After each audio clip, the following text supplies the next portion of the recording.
ഭഗവാൻ മഹാവിഷ്ണുവിന്റെ 9ാമത്തെ അവതാരമായ ശ്രീകൃഷ്ണൻ ശരീരം വെടിഞ്ഞതോടെയാണ് കലിയുഗം ആരംഭിച്ചത്.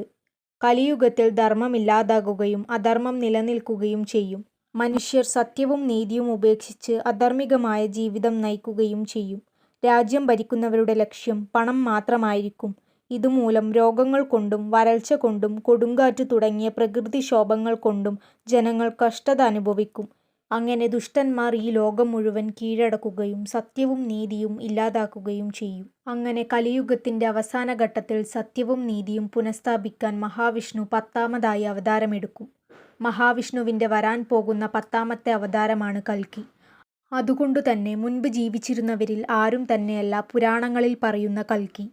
ശബലം എന്ന ഗ്രാമത്തിൽ വിഷ്ണുഭക്തനായ ഒരു ബ്രാഹ്മണ കുടുംബത്തിൽ വിഷ്ണുയശന്റെയും സുമതിയുടെയും പുത്രനായി ഭഗവാൻ മഹാവിഷ്ണു കൽക്കി എന്ന പേരിൽ ജനിക്കുന്നു. ധനുമാസത്തിലെ കൃഷ്ണപക്ഷത്തിൽ അഷ്ടമി നാളിലാണ് കൽക്കി ജനിക്കുന്നത്. കൽക്കി എപ്പോഴും ജയിക്കുന്നവനും ധർമ്മിഷ്ഠനുമായിരിക്കും. പരശുരാമനാണ് കൽക്കിയെ ആയുധവിദ്യകൾ പഠിപ്പിക്കുന്നത്.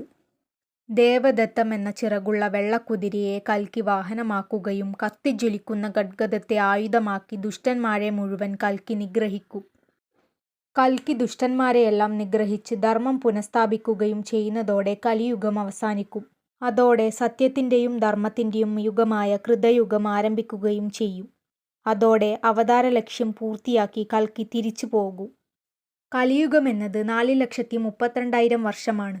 കലിയുഗം ആരംഭിച്ചിട്ട് ഇന്നേ വരേക്കും ഇതിന്റെ 1/4 വർഷം പോലും ആയിട്ടില്ല. പുരാണങ്ങളിൽ പറയുന്ന പ്രകാരം കൽക്കി ജന്മമെടുക്കാൻ ഇനിയും ലക്ഷക്കണക്കിന് വർഷങ്ങൾ കാത്തിരിക്കണം.